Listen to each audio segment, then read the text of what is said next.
آیت نمبر 122 122 اومن کان میتا، استفہام کا اس کا معنی کیا واؤ کا معنی کیا اور، من جو، اور کیا جو، اردو کے لحاظ سے واؤ کا معنی پہلے کیا جائے گا اور کیا جو کانا ہو میتن مردہ، اور کیا جو ہو مردہ، فاحییناہ، یہ کئی ایک الفاظ ہیں، فا کا معنی کیا تو، احیینا ہم نے زندگی دے دی ہو اسے ہم نے زندہ کر دیا اس کو، وجعلنا اور ہم نے بنا دیا لہو اس کے لیے نور، ایسا نور، ایسی روشنی، یمشی وہ چلتا ہے بھی اس روشنی کے ذریعے، اس روشنی کے ساتھ چلتا ہے کہاں، فی الناس لوگوں میں، کمم مثلہ، کیا یہ اس شخص کی طرح ہو سکتا ہے، کمن اس شخص کی طرح، مثلہ جس کی حالت یہ ہے، جس کا حال یہ ہے کہ فی الظلمات وہ تاریکیوں میں ہے، پہلا آدمی کیا تھا، اس کو نور دے دی گیا، اور یہ کہاں ہے، اندھیروں میں، تاریکیوں میں، ظلمات جمع ہے ظلمتن کی، لیسا اس حال میں کہ یہ ہرگز نہیں نکلنے والا ہے، منہا ان تاریکیوں سے، لیسا کا معنی نہیں، بخارج، دو الفاظ ہیں، بی زائدہ ہے، تاکید کے لیے ہے، اس لیے ہم نے کیا کہا، ہرگز نہیں، کذالک اسی طرح، زینا مزین کر دیے گئے، خوش نما بنا دیے گئے، للکافرین کافروں کے لیے، ما کانوا یعملون وہ اعمال جو وہ کیا کرتے تھے۔ اس ایت میں تذکرہ ہو رہا ہے مسلمان کا اور کافر کا۔ مسلمان پہلے ایمان لانے سے پہلے کیا تھا، مردہ، اللہ نے اسے ایمان لانے کی توفیق دی، ہدایت دی تو زندہ ہو گیا، یعنی کہ مسلمان ہو گیا۔ تو ہر کافر مردہ ہے، ہر مسلمان زندہ ہے۔ پھر مسلمانوں کی زندگی مختلف ہے، کسی کی زندگی کامل ہے، کسی کی ناقص ہے۔ جو صحیح معنوں میں مومن ہے اور اعمال صالحہ بجا لاتا ہے، یہ صحیح معنوں میں زندہ ہے،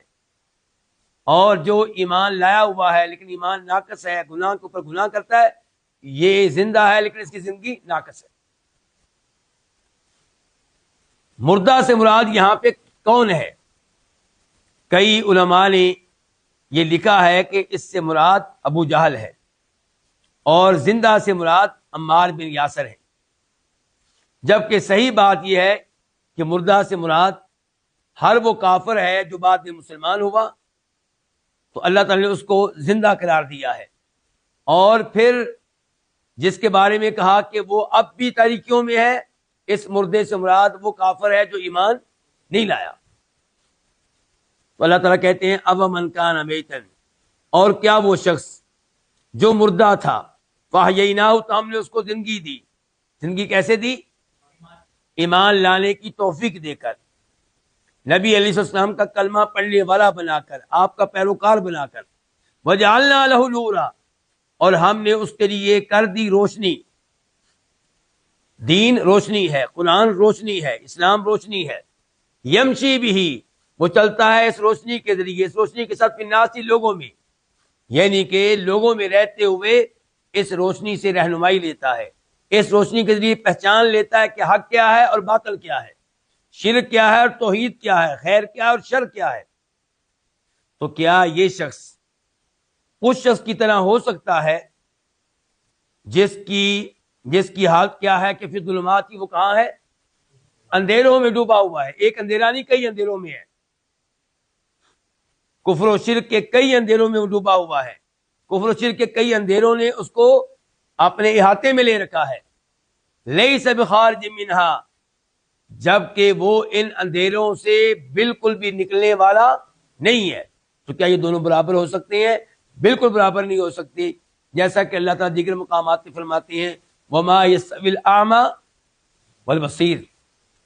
اندھا اور بینا یہ برابر نہیں ہو سکتے۔ اندھے سے مراد کون؟ کافر۔ بینا سے مراد کون؟ مسلمان۔ ولا الظلمات ولا النور، اور فرمایا تاریکیاں اور نور بھی برابر نہیں ہو سکتے، تاریکیاں کفر کی تاریکیاں، اور نور سے مراد کیا؟ ایمان کا نور، دین کا نور، اسلام کا نور۔ کذالک اسی طرح زینا مزین کر دیے گئے ہیں کافروں کے لیے وہ اعمال جو وہ کیا کرتے تھے۔ کافروں کو اپنا کفر اچھا لگتا ہے، کافر اپنے کفر پہ مطمئن ہیں، اپنے گناہوں پہ مطمئن ہیں۔